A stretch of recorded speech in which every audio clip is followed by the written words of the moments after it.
the Dickinson City Commission meeting for December 15th, 2020. The last meeting of this year. Unless we have to call a special meeting for budget. Hope not. So,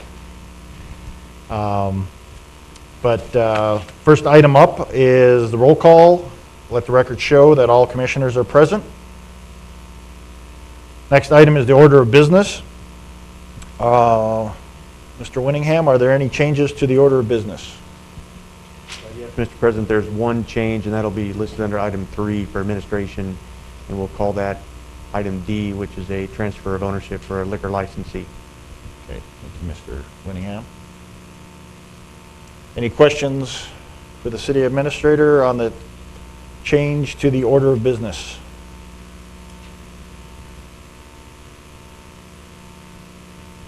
There are no questions on the amended order of business. Look for a motion. Mr. President, I move to approve. We have a motion by Commissioner Frederick to approve the amended order of business. Second. Second by Commissioner Oderman. Any further discussion? Hearing none, all in favor of the amended order of business state aye. Aye. Opposed, same sign. Motion carries. Next item up is the consent agenda. Are there any items on the consent agenda that commissioners wish to discuss?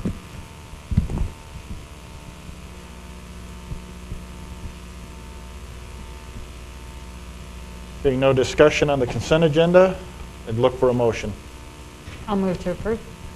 We have a motion to approve by Commissioner Walla. I'll second. Second by Commissioner Soboluk. Any further discussion on the consent agenda? Not, we'll vote. Ms. Walla? Aye. Mrs. Soboluk? Aye. Mr. Frederick? Aye. Mr. Oderman? Aye. Chair votes aye. Motion carries. This evening we have multiple public hearings starting at 5, but we'll jump right into our regular agenda. And the first item up this evening is the fee schedule.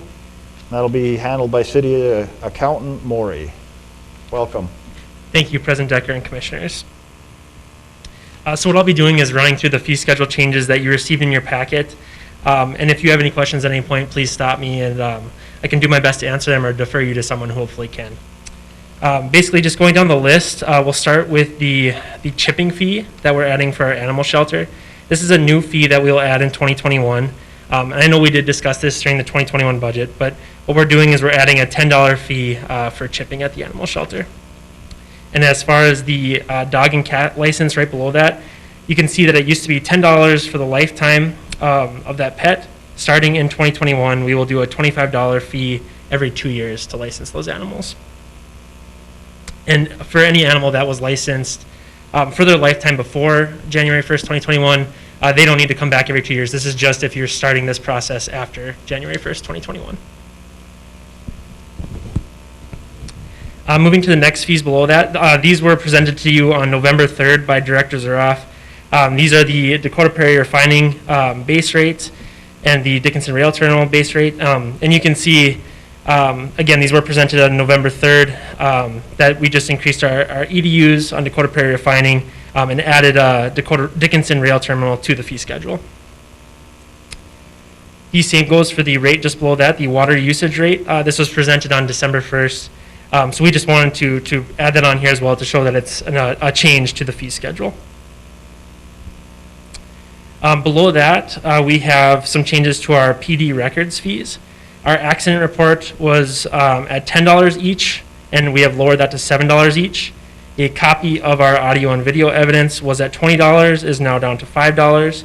And our incident reports used to be at $1 per sheet, and they are now down to 25 cents per sheet, with a $25 per hour charge, which excludes the initial hour of work.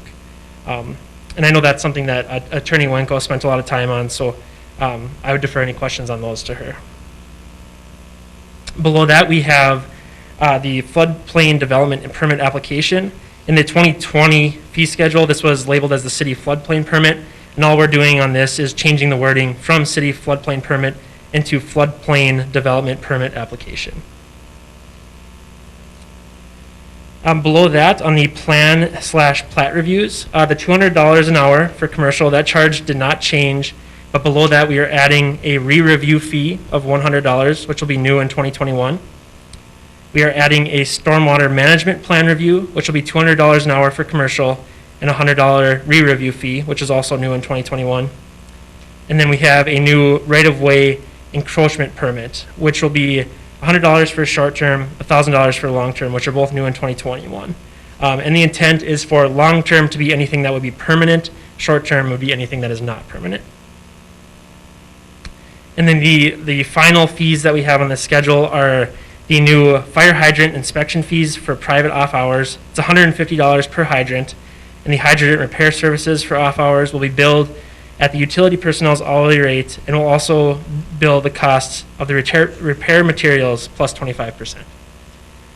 So with that, I'll do my best to answer any questions, and city staff recommends approval. You probably can't answer this, Mr. Moore. What is the right-of-way encroach permit? I don't remember ever hearing about this. I would defer to Ms. Marshak on that. So that permit came about with the Villard project. City is the person or the entity in charge of any encroachments into the right-of-way, so we are supposed to be permitting those. Some of those, as you know, have been there for many years and are things like concrete stairs, buildings that come right up to the right-of-way line. So those would be considered permanent. And things like maybe the panels that get used for beer gardens or temporary eating establishments or stores, anything that would be removed maybe at the end of the year or something that would be considered non-permanent would fall in there. Those items have all been grandfathered in at this point, but moving forward, it is something that the DOT puts over onto the city that we're supposed to maintain permits for any encroachments into the right-of-way. So is it just on DOT roads, or? I think we could use them anywhere, but that is why the permit was created initially. So this would not be charged on our city streets then? If it's encroachment on our city street, or just DOT? Right now, it's just been used for DOT. But the plan is to use it on all city streets. Honestly, we didn't get into that for much discussion. We just are required to use them on the state and DOT roads, so that's where the permit came from. If we get direction that we are only doing that on those types of roadways, that's what city staff will do. And at this point, I don't know of any concerns that we have of anything encroaching into the right-of-way in this manner. Does this fix the issue with AT&T? This is part of the issue with AT&T. They've been granted an encroachment permit as part of this process because the structure that was added on the building does technically encroach into the right-of-way, even though it's at a 72-foot height.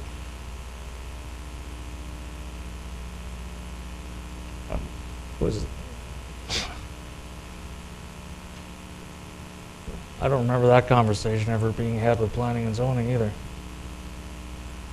About the permitting, Allowing them to keep that on there, in the right-of-way. I don't For think the- that was the direction that planning and zoning was okay with, if I recall. it doesn't allow them that. It only, as part of that process with AT&T, they needed to obtain an encroachment permit to move forward with their variance requests, or however that moved forward. So the other issues are noted in the encroachment permit, the other code items that that antenna does not meet are So- noted in the encroachment permit. It's just because it's an existing structure that is extending into the right-of-way, it needs to have a permit. So I know this is getting off topic, but, so we're gonna charge them $1,000 so they can go to the Board of Adjustment, and if they get denied there, do we give them their money back then, or? For AT&T, this is after AT&T. These fees wouldn't take effect until 2021. And they're already granted this encroachment permit, so we wouldn't be charging them those fees. And who gave them the encroachment permit? I did. All right. Well, it's a different discussion. We'll just go on. Commissioner Frederick, President Decker, I think it is a different discussion, but just to clear that up, that's still something that needs to come back to P&Z for approval. I mean, that's with regard to the AT&T situation. But I think City Administrator Winningham may have a suggestion with regard to some additional clarification on the language, if that may help. And so, Ms. Marshak, you can comment because you have the depth as far as the staffing would be concerned, but we can move forward with this fee schedule approval for now, if we're able to just put in there that the right-of-way encroachment permit is limited to DOT roadways. Does that make sense? Sure. That would be And that would be fine my if that's our recommendation. direction.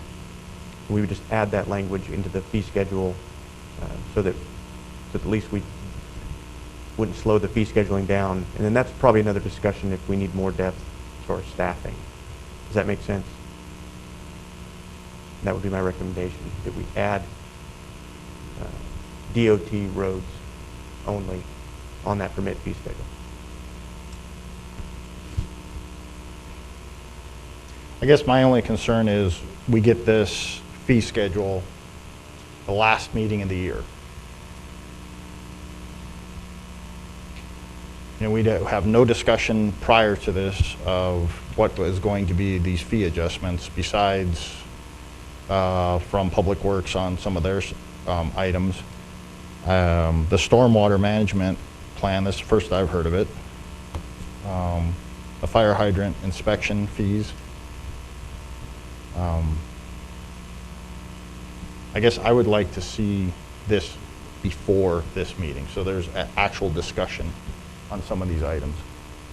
Because right now I'm looking at it and I'm just ready to, the bottom four, I'm just ready to say no.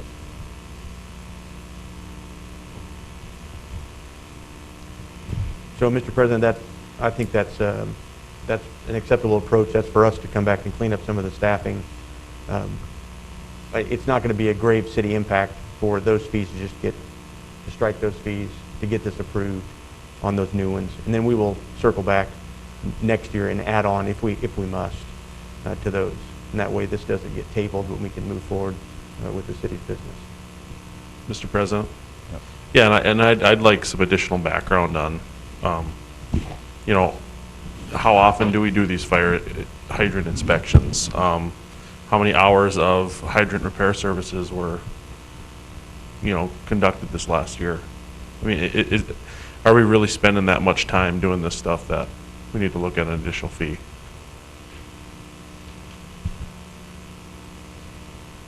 I think it's important for us to have that background information for us to make responsible decisions here, so. There might, even with the right-of-way on a DOT road, Villard is DOT. Correct. So anything along Villard is affected. So any temporary, the brick house, Blue 42, et cetera, all the way down, anybody sets up on there, they're affected along that road, Correct. temporary or permanent. And by the state, we're required to issue them the permit. It's just whether or not, at this point, we didn't have a fee attached to it.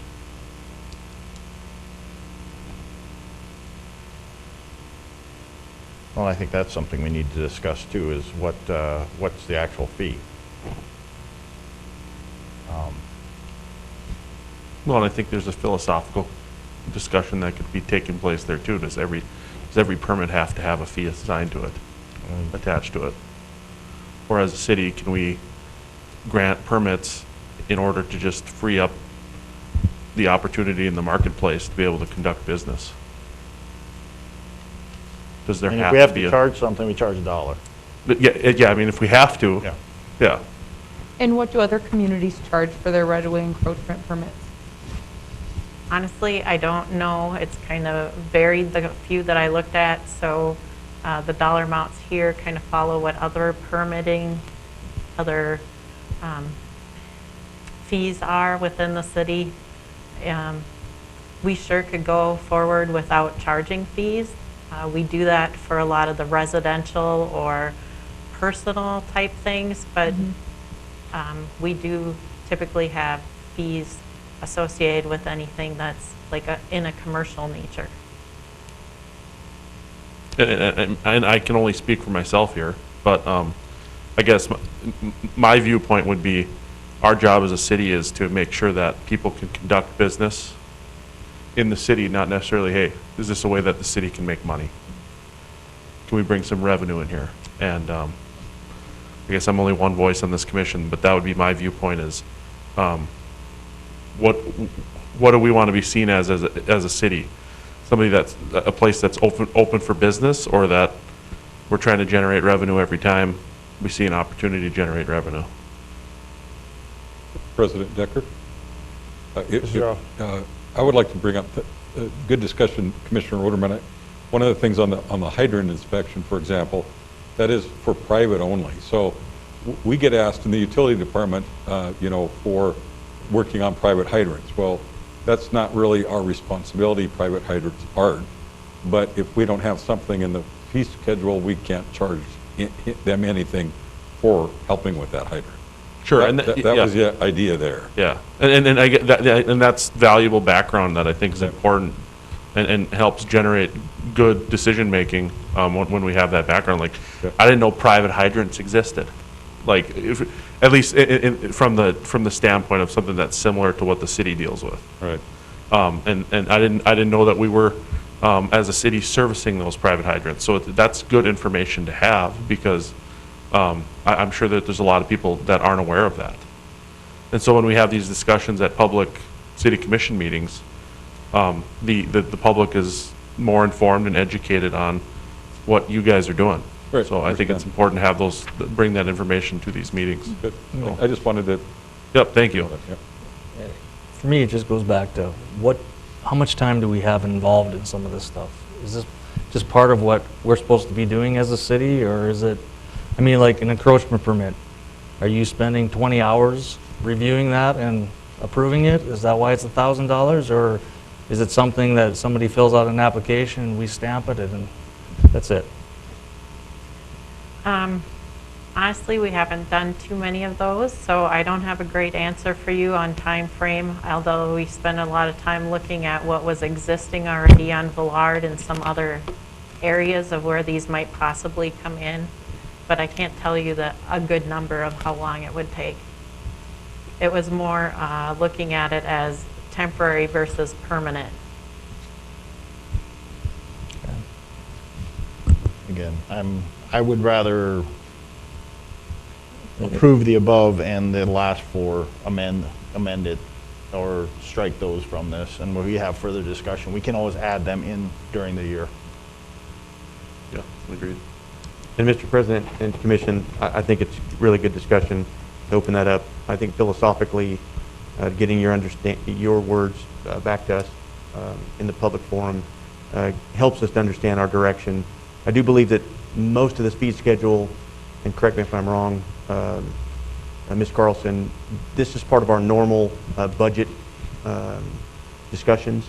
So you'll see these comments again come up when we seek to our next year's budget, meaning 2022 budget, which would be March, April timeframe when we start talking about those budgets. These fee schedules are in that budget discussion, and I'll just ensure that as a staff that we bring that up at the appropriate time.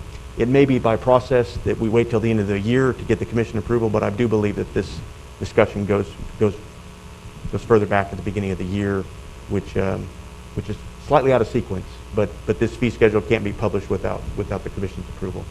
So what I'm hearing is, moving forward, we will strike those 4 new ones for now and move forward with what's on the current fee schedule as you see presented before you.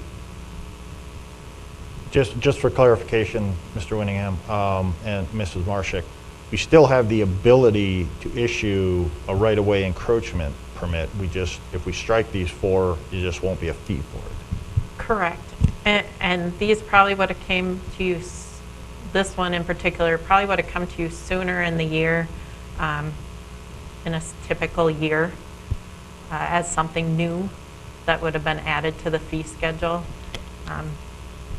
But for myself, I know that the year just kind of got away and with our workload, and wanted to make sure that it was included in this for you to look at for going forward for 2021. So we're looking at this fee schedule, it would be amended to strike the bottom 4. Any further discussion?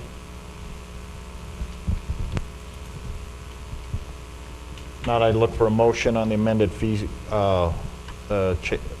changes to the 2021 fee schedule with the amendments. I'd make that motion. We have a motion to approve with 4 items struck by Commissioner Oderman, Second. second by Commissioner Frederick. Any further discussion? Hearing none, we'll go ahead and vote. Mr. Oderman, Aye. Mr. Frederick, Aye. Ms. Walla, Aye. Mrs. Stobeluk. Aye. Chair votes aye. Motion carries. Thank you. Mr. Moore, you have our monthly financial report. Yes, thank you, President Decker and Commissioners. We will start off with our treasurer's report. So at the last financial report, we were at about $63.7 million in our net working cash. And you can see we bumped up to about 65.3, and for the most part, I think we've been pretty consistent in that $60 to $65 million range in our net working cash. We don't have any changes in our investments as of November 30th compared to the last financial report on October 31st. And then moving on to our 1% sales tax. And then just as a reminder to our public, when we collect these revenues from the state treasurer's office, it's on a 2-month lag. So any revenue we would get in November would have been earned in September. It's just that these graphs here show when we actually received the money.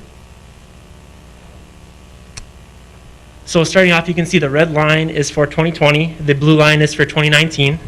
At November, in our 1% sales tax compared to November of 2019, we're down about $128,000, which is about a 21% decrease. Overall, through the first 11 months, we're down about $372,000 in our 1% sales tax, which is about a 6.4% decrease. In the beginning of the summer, when the League of Cities had us redo our revenue projections and we did our reforecast, they told us to go down about 25% total. So we're actually doing better than we had projected in the reforecast. Right now, it's looking, we finished 2019 with $6.2 million in the 1% sales tax. If we get the same amount in December, we would finish with $5.9 million. This slide here is, again, to show the public that we do collect our sales tax in a 1% sales tax fund and also in the 0.5% sales tax fund. So it should be exactly half of the previous slide.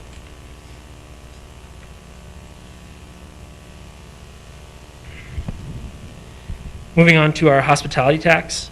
So again, in the red line, you can see in November of 2020, we're down about $23,000 compared to November of 2019. So that's about a 23% decrease as well. Through the first 11 months, we're down $103,000 total, which is about an 11% decrease. And we actually reforecasted this number to be about $650,000.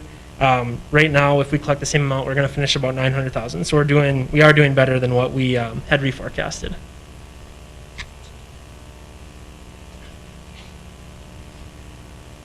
Moving on to our occupancy tax. In November, again, you can see we're down about $18,000, so about a 38% decrease compared to November of 2019.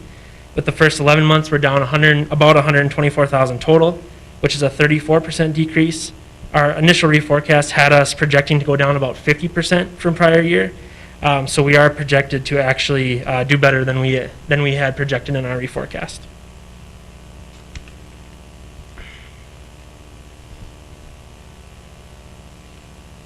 And the same goes for oil impact. You can see as well, November 2020 is down about 255,000 compared to November of 2019. So it's about a 22% decrease. The first 11 months, we're down about 2.3 million, which is an 18% decrease overall. We did reforecast around 9 million, and right now we're estimating to finish 2020 at about 11.2 million.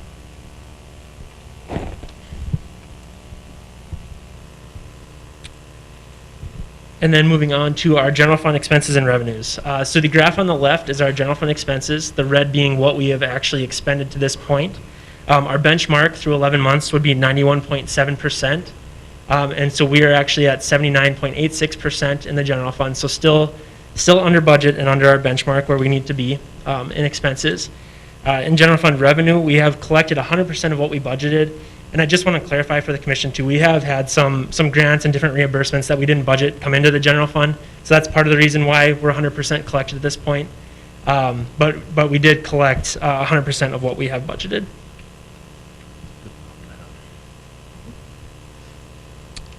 And then with our enterprise fund expenses, so same here, where our benchmark at this point is 91.7%. We're at about 77% expended through 11 months of the year, so about 22% remaining. And then revenues, so we're at about 87.5% collected in revenues, so a little under our 91% benchmark. But I do want to mention that we do have to move some of our January revenues back to the prior year, so that number should go up a little higher once we get through January. So with that, I'll do my best to answer any questions you might have, and city staff recommends approval. Thank you, Mr. Maury. Any questions on the monthly financial report? There are no questions or comments. I'd look for a motion on the monthly financial report. I'll move to approve. We have a motion to approve by Commissioner Walla, Second. second by Commissioner Frederick. Any further discussion? Hearing none, we'll vote. Ms. Walla, Aye. Mr. Frederick, Aye. Mrs. Sobeluk, Aye. Mr. Oderman. Aye. Chair votes aye, motion carries. Thank you. Thank you. Mrs. Carlson, we have a thank you note from the Regent Co-op. Thank you, President Decker and Commissioners. We received a thank you note from the Regent Co-op Store Board and staff, and this is through the Southwest Grant and the committee, and provided them money for buying new coolers for their store. So they were just saying thank you for that. All right, well, again, that grant, we determined that. I'm trying to think of what time period we generally approve those grants. Usually, I think it's March, between March and April. Okay, so Around there. that, putting some of those sales tax dollars back out into the region, so. And I know it's greatly appreciated by those small communities. And that'd be all for my information. All right, thank you. Well, the first item up, we'll have to move to our 5 o'clock timetable. And we have at 5 o'clock here, the first item up is a public hearing on a utility easement vacation at Glacier Park. And Assistant City Engineer Marshik, that will be yours.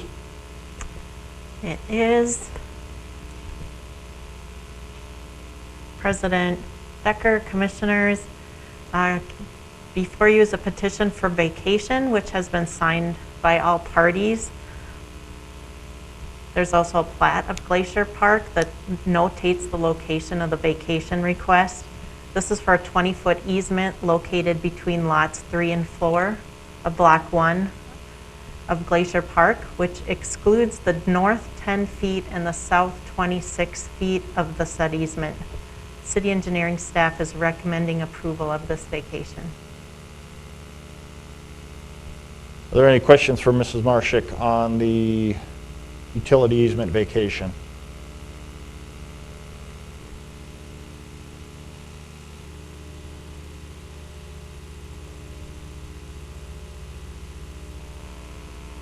There are no questions. I will open up the public hearing on the utility easement vacation. If you have any questions and you're in the general audience, please come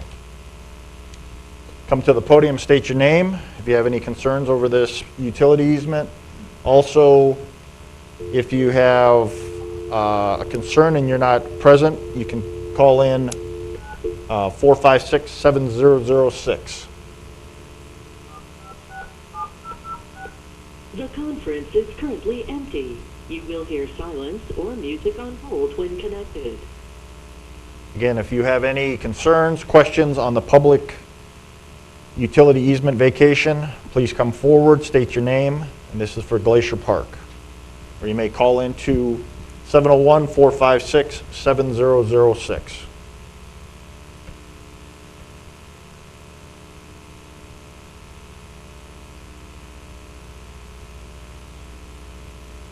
This is Resolution 41-2020. Seeing no one from the public has any concerns or questions on this vacation, no one online, I will close the public hearing. And look for a motion on, again, let me find that resolution number. This will be 41-2020.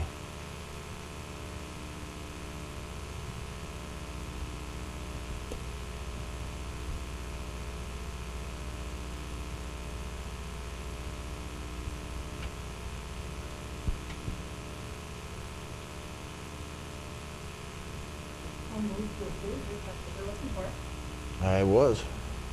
Commissioner Sobeluk motions to approve 41-2020. Second. Second by Commissioner Oderman. Any further questions, comments? Go ahead and vote on 41-2020. Mrs. Sobeluk? Aye. Mr. Oderman? Aye. Mr. Frederick? Aye. Ms. Walla? Aye. Chair votes aye. Motion carries. Thank you. We do have a presentation, but before that presentation, I have some important work to do. As Mr. Winningham's family has been waiting patiently, and it is time to swear in our new city administrator.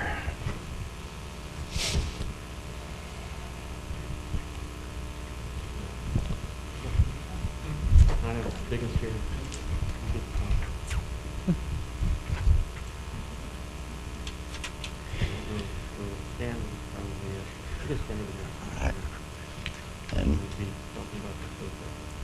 Mr. Winningham's family has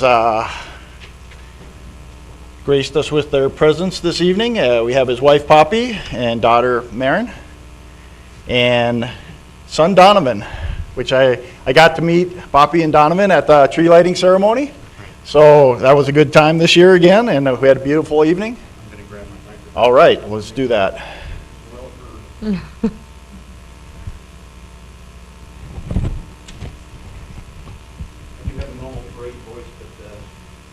I do too, but we have to. Want to yell? Want to test that? No. Perfect. Perfect. Perfect. Okay. We ready, Mr. Winningham? Yes. Raise your right hand. I state your name. I, Brian Winningham, Do solemnly swear do solemnly swear that I will support and defend the Constitution that I will support and defend the Constitution of the United States and the Constitution of the State of North Dakota, of the United States and the Constitution of the State of North Dakota, and that I will faithfully discharge the duties and that I will faithfully discharge the duties of the position of City Administrator of the position of City Administrator in the City of Dickinson, in the City of Dickinson, Stark County, North Dakota, Stark County, North Dakota, according to the best of my ability, so help me God. according to the best of my abilities, so help me God. Welcome aboard. Thanks, sir. Thank you.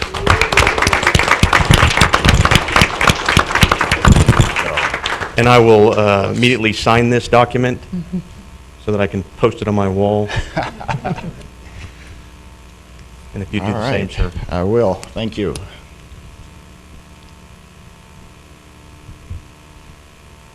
There you go, sir. It's official. Again, another round of applause. Thank you. Thank you. Welcome to Dickinson. Of course. Yeah, we're in the same family, so we're not, Ah.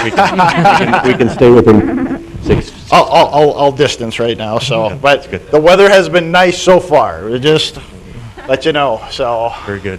We did have a little drop last night, so that'll bring out the long johns, but again, Yes. So I don't know if I was going to say a couple words, but I Yes, will. go ahead, To make please. it part of the public record. It's really interesting that since I was 17 and a half, I've taken an oath, or sworn an oath. And so for some, an oath is not necessarily, it's not something that everybody does. I believe that as part of a public servant, we should take an oath. And an oath is actually, throughout our history, it's more than just words. It's a solemn, meaning it is a grave or serious promise that I will do my job, not only for this commission, but for the city of Dickinson. Thank you. thank you. Thank you.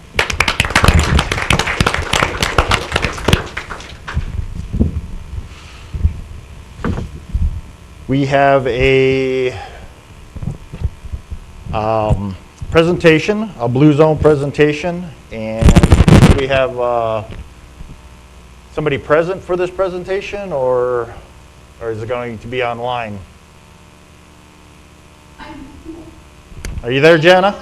I'm online. Okay. This is a Blue Zone presentation by Jana Pastor.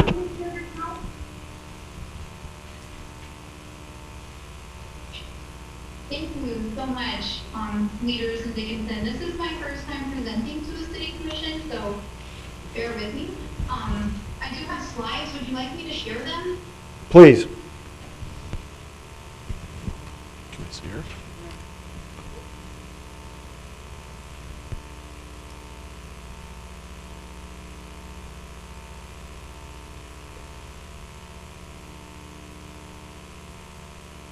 Okay, hopefully you're able to see that.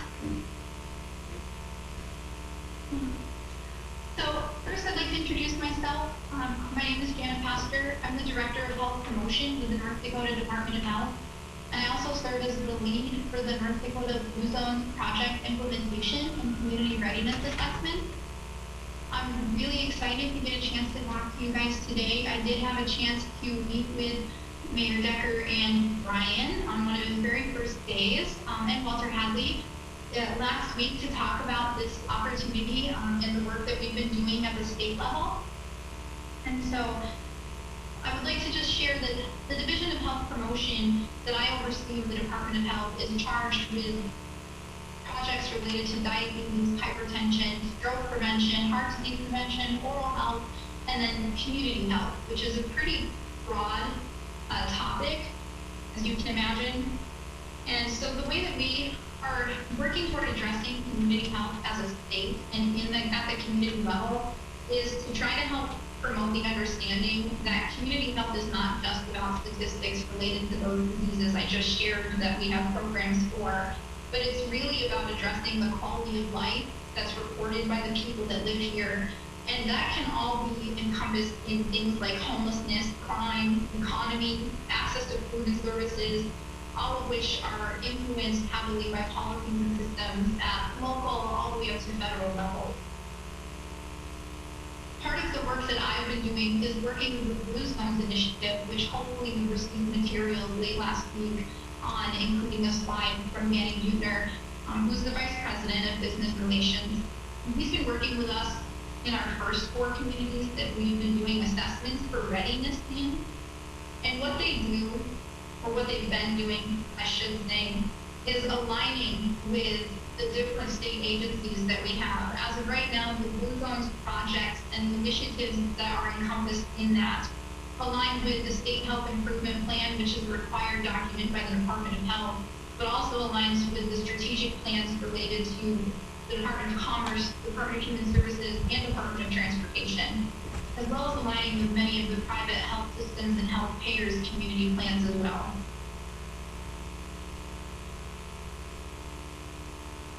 So the reason that we've been working through this is so that we can make those connections, like I said, and to really drive forward the collective impact that we can have when communities are working together towards a common vision.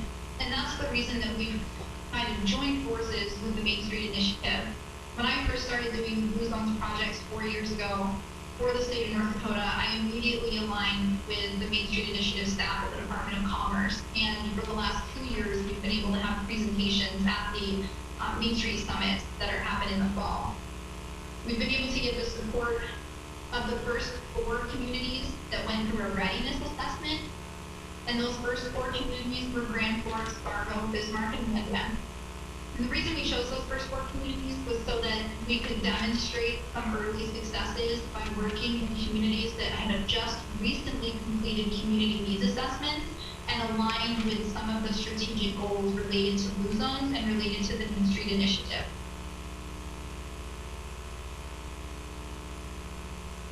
And just a little background about Blue Zones. I don't want to spend a lot of time on that just because some of me, I could talk hours and hours about it. Blue Zones are the 5 communities across the world that have the highest number of centurions, which are people that live to be 100 or more, with the lowest prevalence of age and chronic diseases like Alzheimer's and diabetes and hypertension. Those are individuals that are not just living to be 100 or more, but they are thriving. They are working and productive individuals for their entire lives. And so the founder of Blue Zones was sent by National Geographic and the National Institutes of Health to study those first 5 communities. And what they came out with at the end of that study was 9 common factors that all of them had. And one of the most important things is that none of these were affluent communities. They are 4 of the 5 original ones, median income is at or below the poverty level. So only one of them actually lives in a community that has a median income above the poverty level. So we're not talking about access, we're not talking about money, we're talking about environment and culture that is conducive to making health easy. But it's not just health in a physical sense, it's the mental health and well-being of individuals, it's their sense of connected to the places that they live, their sense of purpose to the people around them and the place that they live. And really, the things that I heard people talking about over the last several years was what makes a community somewhere that people want to live or move to or stay in. And I myself am not from North Dakota. I like to let people know that up front so they know that I'm actually from New Hampshire. I moved to North Dakota 10 years ago, and I have found things that I love in the community that I live in. And those are the types of things that have allowed me to convince what I call the family relocation program, getting my siblings and other members of my family to also move from the East Coast out to the Midwest, to a state that honestly I don't think any of us have ever put on our bucket list to visit, let alone move to. And it's now our home. So what we're looking for, and the reason that I was asked to speak to you all today, was because Dickinson has been identified as a primary candidate for round 2 of readiness assessments. Those first 4 assessments that were completed were done this past summer and into September, and all 4 of those communities have indicated a desire to move forward with the proposals that they received. All 4 of them have also used the reports and the proposals to leverage grant applications for funding from the CDC, HRSA, and other federal and foundation agencies for projects that are priorities in those communities. Probably a unique situation is I'm not coming here asking for any money to do this project. I actually pay for all of the community assessments to be completed. I manage the Blue Zones contract with the funding that I receive, and then I do provide a small amount of funding to the local public health units in the communities that need funding in order for them to participate, because we do believe that we need to have public health present, and due to the way their budgets are set up, occasionally they do need some additional funding to pay their staff time to participate in these types of projects. So we do provide a grant from the Department of Health to the public health units in these communities. But what we're really hoping to achieve today is to get support from all of you. I don't know if that looks like a vote. I will have to ask that at the end of this, to move forward with Dickinson participating in the readiness assessment. This is not a commitment to do an implementation of the proposed project that would be coming out at the end of that assessment. The assessments are not proposed to take place any earlier than late spring, with a target of happening in the summer. The assessments will not be repetitive of data and assessments that have recently been captured. If there's a recent community needs assessment or a road assessment, community plan that's been developed, all of those are sent to our Blue Zones evaluators so that they can include that towards the report of the things that are working very well, or the things that might be identified as gap areas. The assessment itself is a week-long virtual process. It was supposed to be in person the first round. Obviously, we had to pivot and adapt, and we did the first ever virtual version. We ended up having over 100 participants in every one of the focus groups, nearly 200 in the community transformation presentations for each of the 4 communities that participated this past summer. So we anticipate that the virtual actually allowed more people to participate because we offered multiple times that people could engage and discuss the topics that were important to them. Blue Zone's topics that are focused on during the assessment are people, places, and policies. So the makeup of the population, the policies that are not only related to health, but things like land use, road use, the future, the economy, what are the driving factors in a community, what does the population look like? And we're hoping to be able to work our state towards a Blue Zones designation and make this not only one of the top 10 healthiest states within the decade, which is our projected trajectory with the current projects moving forward, but also make it a place that when people could choose to work anywhere in this virtual world, a place that where they will choose us. They will choose to move here the way I did 10 years ago, and they will choose to raise their families here and stay with us. And I did not move my slides while I was talking because they're mostly just pictures of how we are hoping to support these things. So many of these pictures are Fargo, Grand Forks, Bismarck, and Mandan. These were submitted by their project staff that helped us move this forward. We're not asking for significant amounts of time to be participated in. Again, the group is made up of stakeholders within the community, and I lead that, and it's voluntary. And then they help us make sure that members across the entire community get a chance to have a say. And so I did want to share that some of the best successes that we're hoping to accomplish in Mirror in North Dakota and are on track to be able to do again before 2030, in fact, before 2025. Is to look at our friends over in Albert Lee who completed a Blue Zones assessment, and in 4 years they saw an increase of tourism by 48%, and they were able to cut in half their rankings for county health rankings, which is a phenomenal feat that typically isn't seen in general, let alone in 4 years.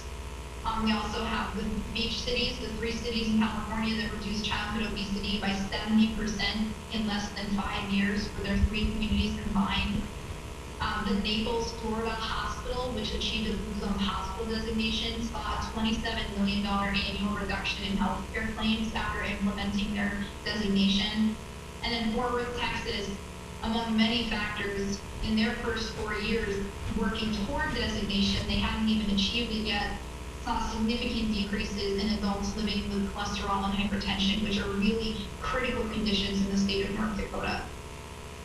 Those healthcare dollars that are saved translate into ways that the health systems and the health payers are able to invest in the community, invest in value-based health, which looks like sidewalks, lights that are safe to walk around your community, recreational areas, a sense of connectedness and purpose for people by creating areas and opportunities for people to engage with each other, especially in our Western communities that experience so many transplant people that are coming in and often feel disconnected from the place that they live and don't stay very long unless they find that reason to, and that's what we're hoping for.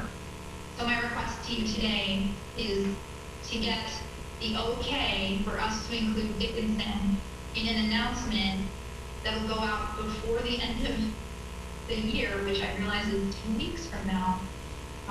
That Dickinson, Williston, Minot, and Jamestown will be moving forward as our year 2 readiness assessment communities.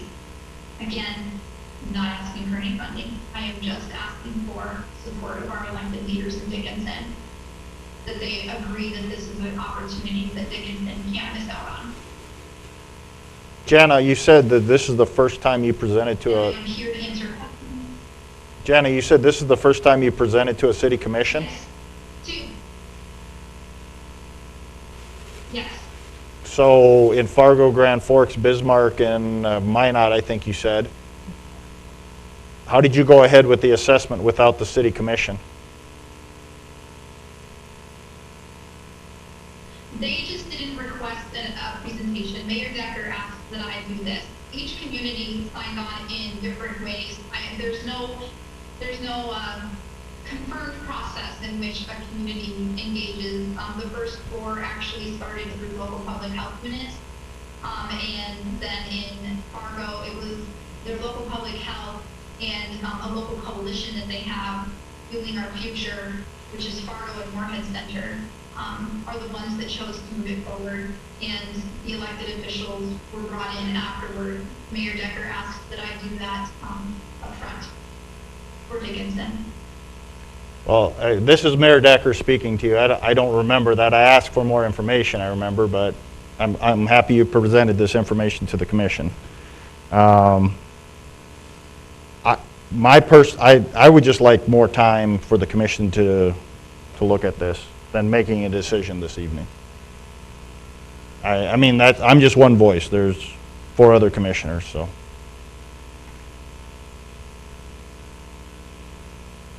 I think a lot of these programs sound like excellent fits and things that I've heard from citizens in my short time in office of things that they'd like to see in our community. And so I feel like this would be a good way to go about it. But I don't know. I mean, of course, I know what we just heard right now and the little bit of reading I've done.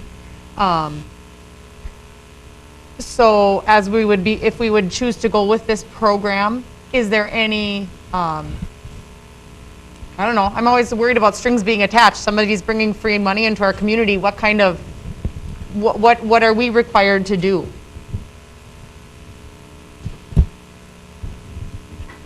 I completely understand that. So I can absolutely send additional materials, or even arrange conversations with leaders from the first 4 communities that have participated for North Dakota. But the only expectation that we have of anybody in Dickinson is volunteer. I provide funding towards the Blue Zone contract so that they can do these assessments because it is a strategic priority for the state of North Dakota. We have funding that we provide to the local public health units that they can use to pay for their staff time should they choose to participate as one of the stakeholder group leaders, or if they need to pay their staff time to participate in the actual assessment. Otherwise, we're not requesting any reporting that comes from anybody. We're just requesting that people participate and that it is supported, that this assessment happen. At the end of the assessment, every community gets an opportunity to hear the report out and ask questions. They get a chance to hear the proposal and ask questions and make any changes to the report that they might think was overseen during the assessment phase or anything like that. So the reports aren't even written in stone. There is no requirement to move forward with implementing the proposal. The proposal and the report are turned over to the city stakeholders, the community members, stakeholders, to do with what they wish. They can choose to move forward with implementation of the proposal provided, or they can just use it for grant applications in the future, which some of them have been using the reports they received in their proposals for writing grant applications and foundations and federal grant opportunities.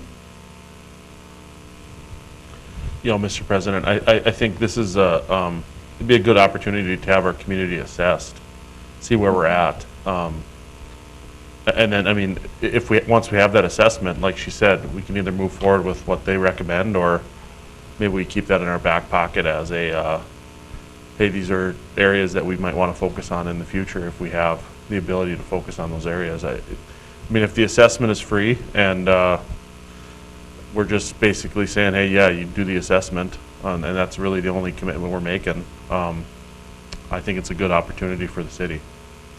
I guess my only concern is why the other 4 cities, their commissions weren't on board with it. Well, I don't think that's what she said. She said Yeah. they just came on board later. It wasn't. Go ahead, Jenna, sorry. Yes, each community could move forward their own way, and they engaged partners in their own way, and this was a request specific for Dickinson. Williston, they had their city requested it? planner and actually their director of human resources met with the Blue Thumbs folks to talk about it, and they made that confirmation as an example. For Fargo, Larry Anderson, who's the director of public health at Fargo CAPS, and the community outreach coordinator of Stanford Health are the ones that made the agreement that they were going to lead the project, and therefore we chose Fargo, and they took on the role of meeting with individuals in the community to share that information and to get their support, including city planning, city administration, and beyond. That's just 2 examples. So specifically to my question, are there city commissions on board?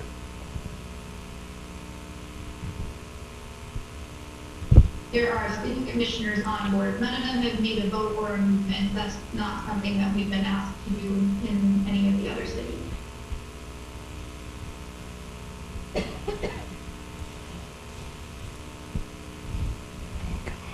Any other questions?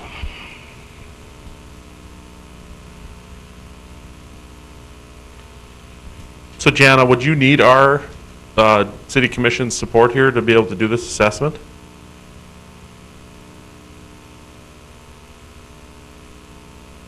I believe I would defer that to Mayor Decker to respond, if you'd like to. If it's a requirement to move forward in Dickinson, then yes. If it's fine for us to continue to move forward and work with public health and the other leaders and community members, then we can still continue to do that. President Decker, maybe we should ask Mr. Winningham what he thinks of this. Yeah. I just want to clarify, when we had an initial meeting with Jana, I specifically do not remember, she keeps saying that I specifically asked for this. And I don't remember ever asking for this. I asked in the meeting who was involved. I asked for more information about this to be presented to the city. So I'm concerned with, I guess, perception that I specifically asked for this. I did not. I asked for more information.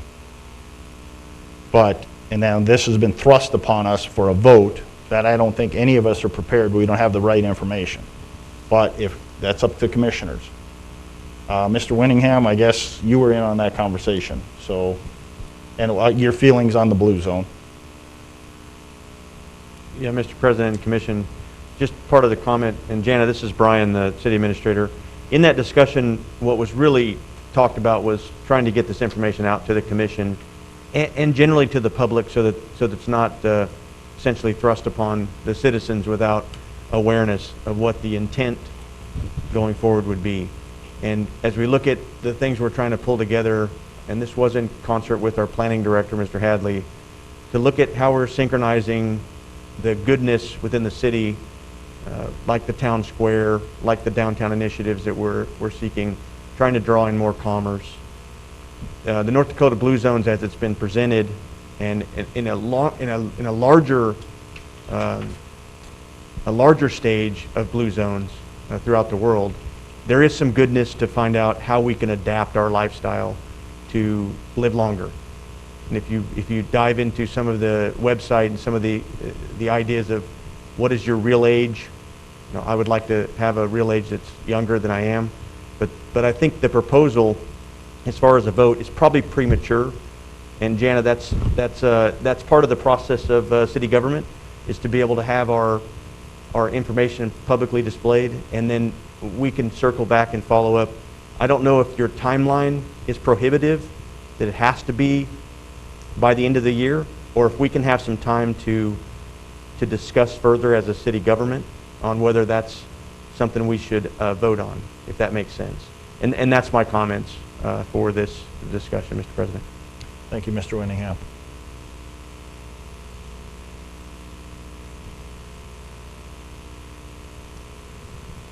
So, I guess I appreciate that it was brought here, because sometimes I don't get to know some of the processes going on outside of what we see here. So I do appreciate that it was presented to us, so I'm a little bit more aware.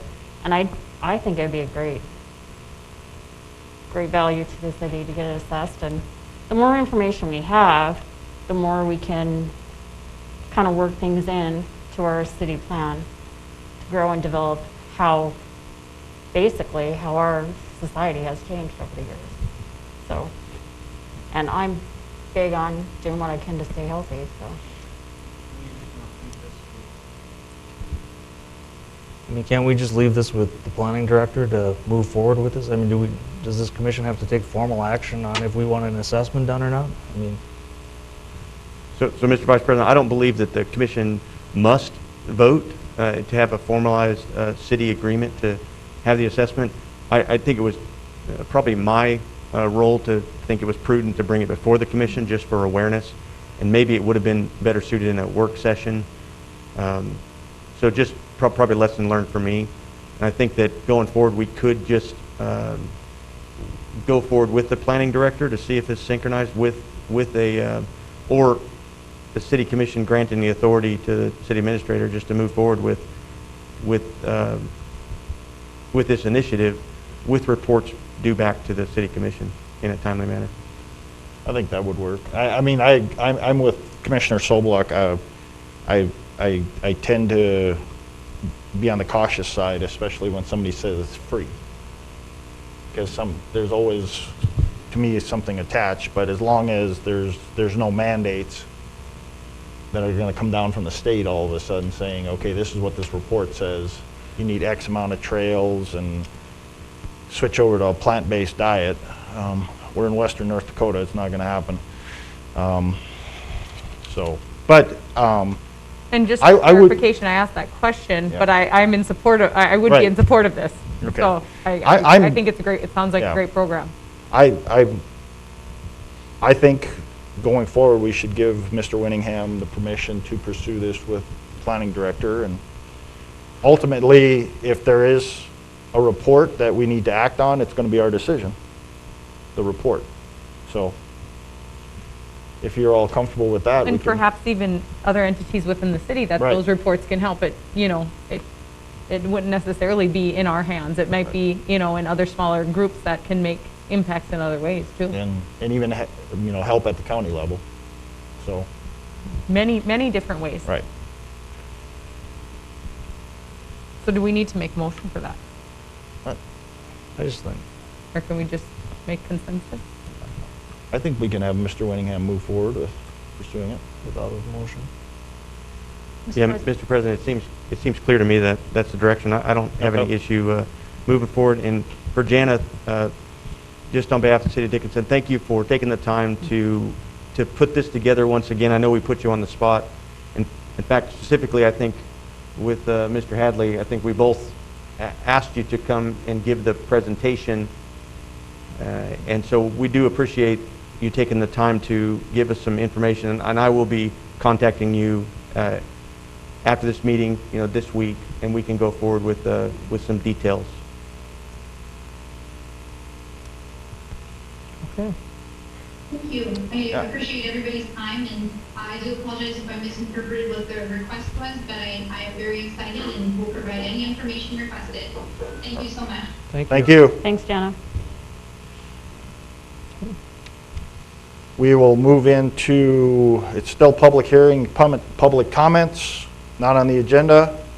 We'll move into public comments, not on the agenda. If there are any individuals in the audience that have any comments they wish to bring forward on items not on our agenda, you can come forward, state your name. You can also call us at 456-7006.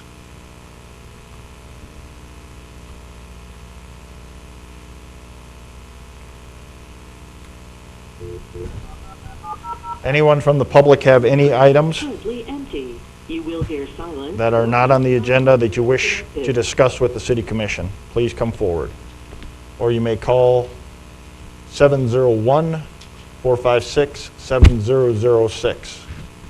Again, this is public comments not on the agenda.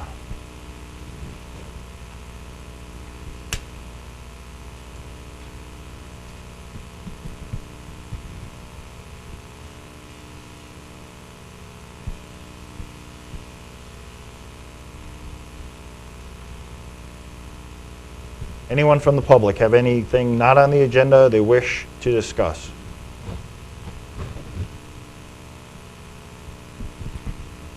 Seeing no one in the audience and hearing no one online, we'll close the public comment section.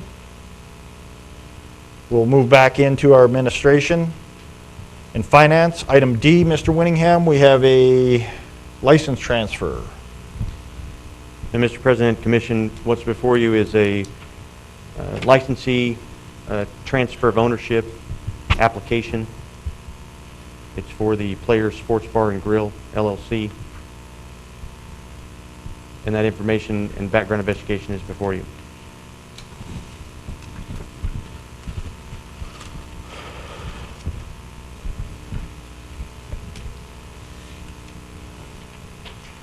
Are there any questions for city staff on this license transfer?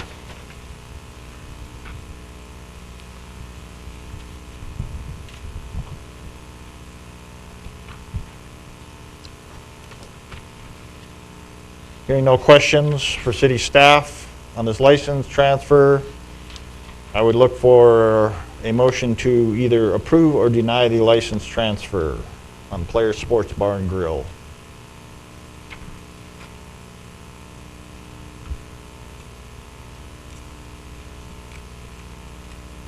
I'll move to approve the license transfer on Players Sports Bar and Grill. We have a motion by Commissioner Sobeluk to approve the transfer. Second. Second by Commissioner Oderman. Any further discussion, questions?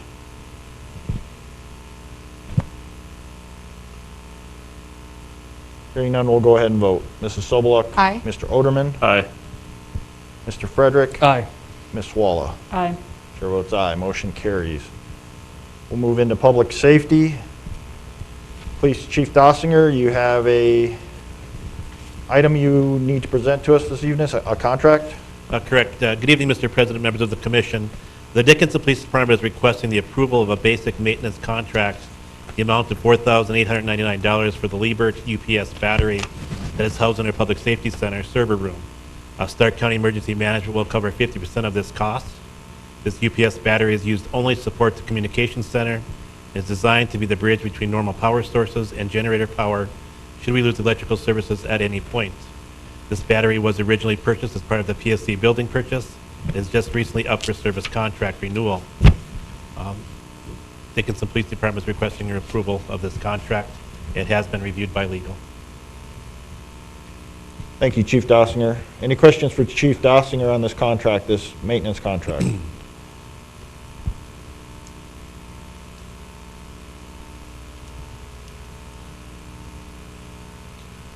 Seeing and hearing no questions, look for a motion on this maintenance contract for the batteries at the PSC. Mr. President, I move to approve. We have a motion to approve by Commissioner Frederick, Second. second by Commissioner Sobeluk. Any further discussion? Hearing none, we'll vote. Mr. Frederick? Aye. Mrs. Sobeluk? Aye. Ms. Walla? Aye. Mr. Oderman? Aye. Chair votes aye, motion carries. Thank you. Thank you, Chief Dossinger. We'll move into engineering, and we have a 4th Avenue East design and bidding. This is City Project 202002. This is a task order 200156-02, and this will be handled by Assistant City Engineer Marshik. President Decker, Commissioners, before you is a task order with Highlands Engineering for design and bidding services for our 4th Avenue East Urban Roads project. This project includes providing, or this portion of the project in the task order provides cultural resource analysis, environmental documentation, traffic analysis, public input, engineering design, specifications, cost estimates, project bidding, and pre-construction conference. The NDDOT estimated total for this project was $1 million, and with the city portion being an estimated $200,000. The project itself consists of complete pavement reconstruction, including the 26th Street intersection, curb and gutter repair, sidewalk, ADA improvements at intersections, street lighting, pavement markings, signage, and traffic control. The task order is invoiced at a standard hourly rate with a not-to-exceed amount of $106,320. The city engineering staff recommends approval of the task order with Highlands Engineering. Do you have any questions? Thank you, Mrs. Marshak. Any questions for Mrs. Marshak on this task order?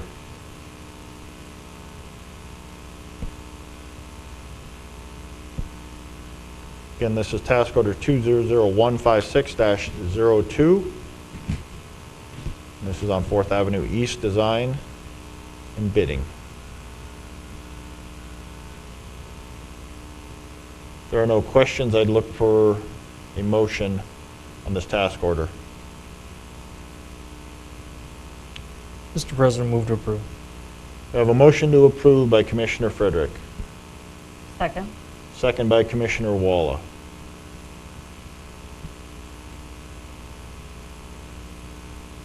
Any further questions, discussion?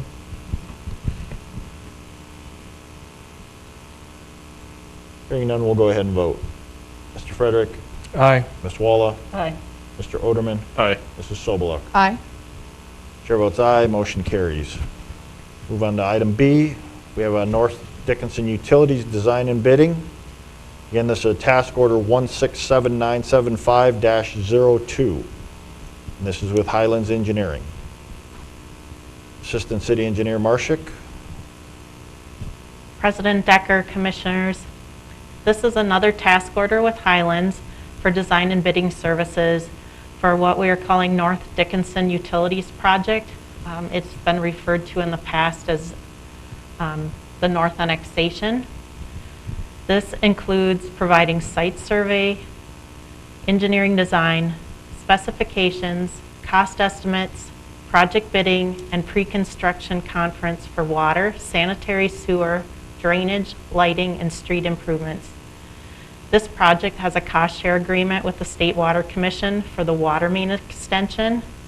They will reimburse at 60% of the actual eligible costs incurred with a not to exceed amount of $856,400.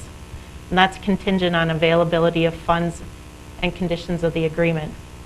The task order with Highlands is invoiced at a standard hourly rate with a not to exceed amount of $199,610. Engineering staff is recommending approval of the task order. Do you have any questions on this item for me?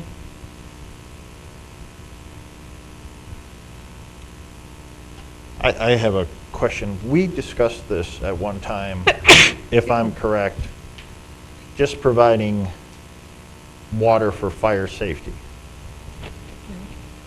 You're correct. And I should have mentioned this maybe in the memo, is that the intent is to design for the entire project so that we don't miss anything. But what we will move forward with constructing is only the portion of the water that we had discussed previously. It just makes sense, we felt, to design the project as a whole, shelve the rest of it, but have the water part move forward. I guess my concern is when any project like this, people in those areas get wind of things. When all of a sudden you're designing roads and sewer systems, and these people were not happy with being annexed to begin with 8 years ago or whatever that was, Understood. then all of a sudden there's concern, and we'll be the first ones to hear of it. It is not our intent at all to necessarily request to move forward with any of these updates. It just was good practice to design everything as a whole, so we understand where things might go at some point in the future. We have the plans ready to go if that ever happens and we move forward with the project. But right now, our intent is to design and bid only, well, design everything, but only go forward with construction of the water portion.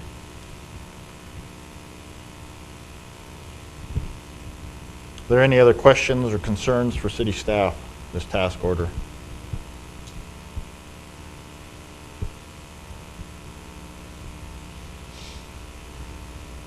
Move to approve. We have a motion to approve task order 167975-02 by Commissioner Frederick. Second. Second by Commissioner Oderman. Any further discussion, questions? Hearing none, we'll vote. Mr. Frederick? Aye. Mr. Oderman? Aye. Ms. Walla? Aye. Mrs. Sobeluk? Aye. Chair votes aye, motion carries. Thank you. And the last item is a bond council agreement for South State Avenue water main. This will be handled by Assistant City Engineer Marshik. President Decker, Commissioners, before you is a copy of the engagement letter from Scott D. Wagner of Arnston Stewart Wagner PC for bond council services. This agreement is for work required as part of the Drinking Water State Revolving Fund loan for the South State Avenue water main project. The fee is quoted at an approximate amount of $4,650, and that amount was the high end of the estimate. The city engineering staff recommends approval of the engagement letter for bond council, and this is the same bond council we've used on previous SRF loan applications. Do you have any questions for me with regards to the letter? Any questions for Mrs. Marshik on this bond council agreement?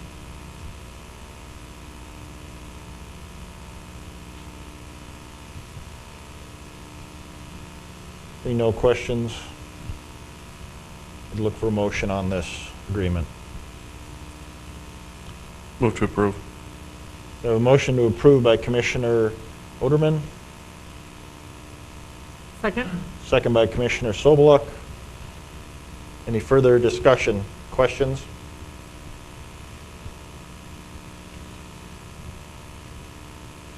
Hearing none, we'll vote. Mr. Oderman? Aye. Mrs. Sobeluk? Aye. Mr. Frederick? Aye. Ms. Walla? Aye. Chair votes aye. Thank Motion you. carries. Move on to Public Works. Mr. Zuroff, you have a septage receiving station bid. Yes, thank you, President Decker and Commission. The bids for the septic receiving station were received December 10th at the Public Works office. This is city project number 2018-10. We received 3 bids, with the low bidder being Cordova Construction. The bid was received, the responsible bid received by Cordova was $443,699. This project was approved in the 2020 capital plan with 50% funding from GPT and 50% from cash on hand. Engineer's estimate for this project was $500,000 to $550,000. City staff and Apex has reviewed the bids and recommend approval to Cordova Construction. Thank you, Mr. Zuroff. Any questions for Mr. Zuroff on this bid? Just out of curiosity, Gary, where is this going to go? This will go by the West Lift Station, the one West Business Loop and Highway 10, Okay. the one kind of down in that area. Yep. We had looked at multiple other places for a number of years, but we feel that'll be one of a good place.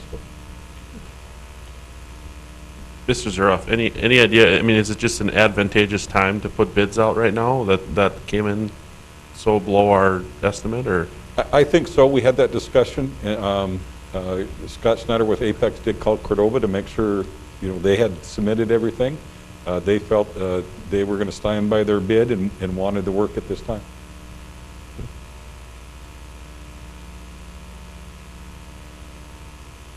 Any other questions for Mr. Zuroff? There are no more questions. I'd look for a motion on this bid. I'll move to approve the bid from Cordova. We have a motion to approve the bid from Commissioner Soboluk. Second. Second from Commissioner Walla. Any further questions for staff?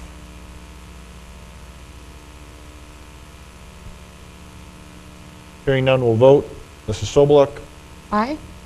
Ms. Walla, Aye. Mr. Frederick, Aye. Mr. Oderman. Aye. Chair votes aye. Motion carries. Mr. Zuroff, you have an Apex Task Order number 3 amendment. Yes, thank you, President Commission. This amendment to Task Order 3 increases the construction services provided by Apex Engineering. The original location and complexity of the septic receiving station project has changed since the original task order was developed. Original scope included a package station with limited utilities and utility construction.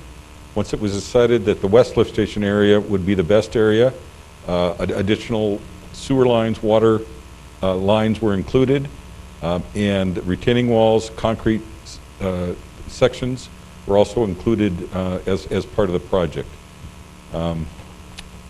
Public Works staff recommends approval to Task Order 3, Amendment Number 2.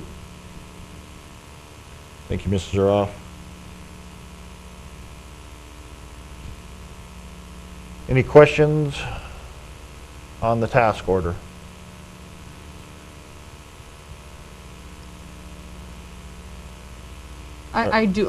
So just help me understand this. So this is changes that need to happen to that lift station out there so that the previous work order can happen? Or is this completely different than the previous one? Or am I completely reading this wrong?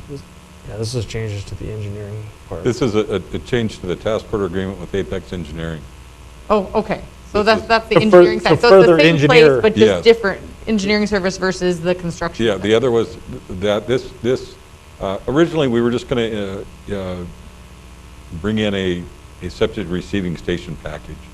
And maybe I'll go back a little bit. Right now, like septic pumpers, et cetera, are dumping in a manhole that we have specified where they dump. There's no real oversight on it. It's a honor system. And ever since, for the last 2 or 3 years, we've looked at areas to try to solve that because we don't know what's coming in our system. So we've looked at a septic receiving station. We originally looked at one at the water reclamation facility. We looked at some other areas, and then we defined the west lift station as the best area. When we looked at that and looked at that as the best area, we included it had to include extension of a sewer main and some water main. So that original task order, we were just going to do a package station, and we just wanted limited engineering services. Help us with the package. Construction will be putting the tank down and maybe or the package on a slab, and a little bit of very little construction administration. With this now, we have extension of a water main or a water service line, a sewer main. We're asking for additional construction administration time. So that's the increase in the task order amendment, or that's the reason for the amendment to the task order. Okay. Thank you. And I apologize, probably not explaining it very well to you. from No, the I'm beginning. still just learning. Are there any other questions for Mr. Zuroff?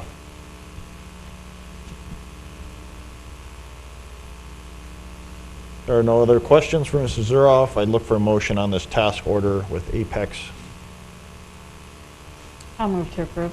We have a motion to approve by Commissioner Walla, Second. second by Commissioner Oderman. Any further questions, comments?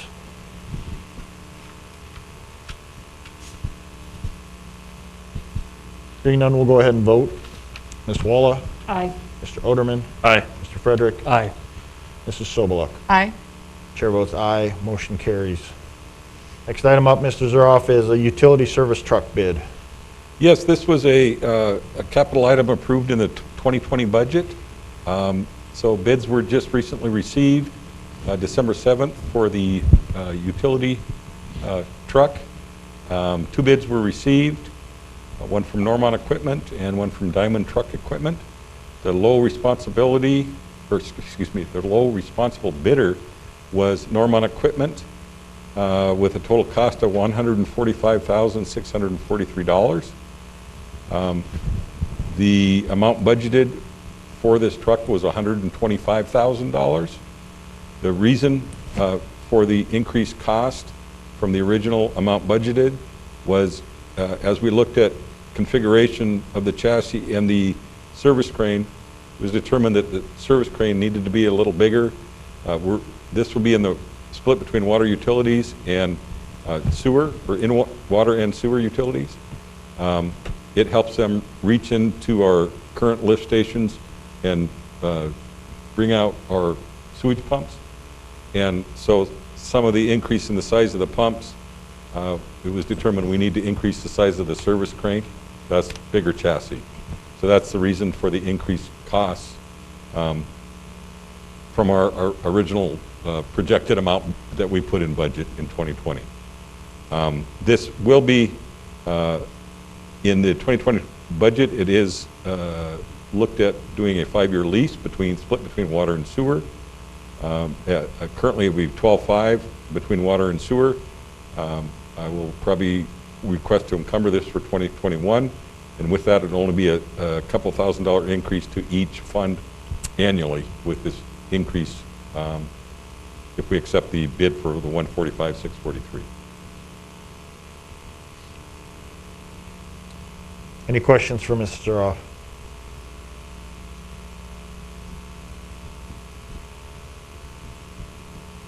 Normont Equipment Company, where are they located? Out of Great Falls, Montana. And service-wise, is this something that can be serviced, this truck can be serviced by our fleet? Yes, yep. It's a package deal, so it can be serviced, yes. And the what kind of warranty comes with this? I think there's a different one on the truck and the crane. I'm not sure exactly what was spec'd in the original bid, but I can sure find out. So Normont out of Great Falls is willing to warranty any of this? Yes, yeah, it meets all our specifications. Any other questions for Mrs. Zuroff? Hearing no questions, I'd look for a motion on the utility truck. I'll move to approve. We have a motion to approve by Commissioner Sobeluk, Second. second by Commissioner Frederick. Any further questions, comments?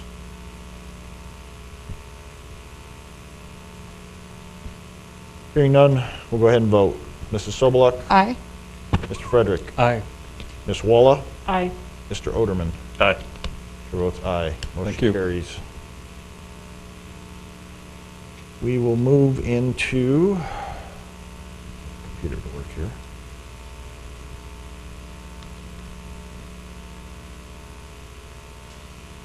Utility truck, code enforcement, plannings.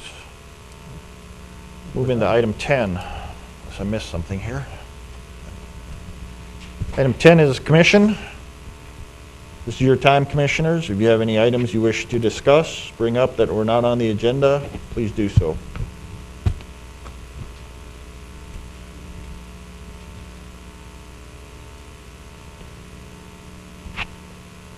Hearing nothing from the commission members. Next item up is to adjourn. I'd look for a motion to adjourn. So moved. Second. We are adjourned.